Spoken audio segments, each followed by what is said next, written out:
வணக்கம் நண்பர்களே, இமயம் DBT real estate சேனலுக்கு உங்களை வரவேற்கிறேன். நாம் பார்க்க வந்துள்ள ப்ராப்பர்ட்டி பார்த்திங்க அப்படின்னா, கிளாம்பாக்கம் நியூ பஸ் ஸ்டாண்டுக்கு பேக் சைடில் மதுரை மீனாட்சிபுரம் லேஅவுட்டு. ஸோ இதில் வந்து பார்த்திங்கன்னா 176 பிளாட் நம்பர் 176 நமக்கு சேல்ஸுக்கு வந்துருக்குது. 40க்கு 60 நார்த் ஃபேஸிங்கு 60 அடி ரோடு. நமக்கு பஸ் ஸ்டாண்ட்லேருந்து ஆரம்பித்து அப்படியே இது 60 ஃபீட் ரோடு. இது மெயின் ரோடுங்க. பிளாட் வந்து அப்படியே நம்ம அப்பார்ட்மெண்ட் ஃப்ளாட்ஸ் கட்டணுன்னா கூட G+4 G+5 இந்த மாதிரி பார்த்திங்கன்னா நம்ம இதனால் கட்டிக்கலாம். ஸோ இதுக்கு ஆப்போசிட் தான் பார்த்திங்கன்னா நமக்கு அப்பார்ட்மெண்ட் ஃப்ளாட்ஸ் வந்து கன்ஸ்ட்ரக்ஷன் போயிட்டுருக்கு. இது ஆக்சுவலாக பார்த்திங்கன்னா அந்த சைடில் ஃபேஸிங் வந்து அந்த பக்கம் நார்த்தில் வரும். இதுவும் பார்த்திங்கன்னா பில்டர்ஸுக்கும் நல்லா சூட் ஆகக்கூடிய இடம் தான். இல்லை இண்டிவிஜுவல் ஹவுஸ் வந்து பெரிய வீடாக நம்ம வந்து பங்களா மாதிரி கட்டிக்கணும் அப்படின்னு நினைக்கிறவங்களுக்கும் ரொம்பவே பர்ஃபெக்டான இடம் நம்ம டெஃபினட்டாக சொல்லலாம்.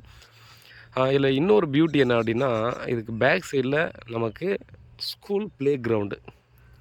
ஸோ ஸ்கூல் ப்ளே கிரவுண்டுக்கு கொடுக்கக்கூடிய இடம் இதுக்கு அப்படியே பேக் சைடில். ஸோ நம்ம வந்து வென்டிலேஷனை பொறுத்த வரையும் பார்த்திங்கன்னா பேக் சைடில் நேச்சுரல் ஏருக்கு கண்டிப்பாக பஞ்சமே இருக்காதுன்னு சொல்லலாம். ஏன்னா பின்னாடி டெஃபினட்டாக பார்க்கு தான் யூஸ் பண்ண போகிறாங்க. அப்போது பின்னாடி எம்டியாக தான் இருக்கும்.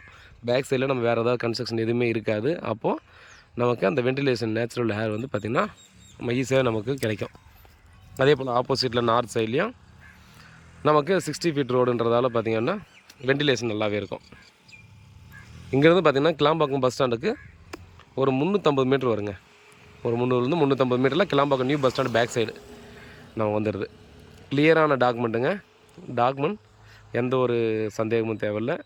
இப்போ இருக்கிறது பார்த்திங்கன்னா ஓனர் வந்து பவர் ஆஃப் அட்டார்னி ஒருத்தர் கடை கொடுத்துருப்பாரு. சைனிங் அத்தாரிட்டி ஒருத்தர் கடை கொடுத்துருக்காரு. ஸோ அவர்கிட்ட தான் இருக்குது. நமக்கு சேல் டீட் பண்ணி கொடுக்கணுன்னாலும் சேல் டீட்லேருந்தே உங்களுக்கு சேல் டீட் பண்ணி கொடுத்துறதுக்கும் ரெடி தான்.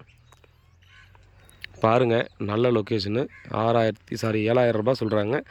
இதை தாண்டி நீங்கள் ஒரு 500 மீட்டர் உள்ளே போயிட்டாலே நீங்கள் என்கொயரி பண்ணி பாருங்கள். இதே 60 ஃபீட் ரோடில் அடுத்த வீடியோ ஒன்று போடுவேன். 5,500 ரூபா ஒரு ஸ்கொயர் ஃபீட்னு சொல்லி ஒரு 500லேருந்து 600 மீட்டர் உள்ளே போனோம்னாவே அந்த ரேட் ஒயின் ஷாப்பை தாண்டி போனாலே இது வந்து பார்த்திங்கன்னா ஒரு ஒர்த்தான ஒரு ரேட்டுன்னு தான் சொல்லலாம். இதை வந்து ரேட் வந்து நெகோசியபிள் பண்ணி பேசலாம். உங்களுக்கு மேக்ஸிமம் என்ன ஃபேவராக பண்ண முடியுமோ பண்ணலாம். அதனால் பார்த்திங்கன்னா அது எந்த ஒரு ப்ராப்ளம் இல்லை. சேஃபான லொக்கேஷனுங்க.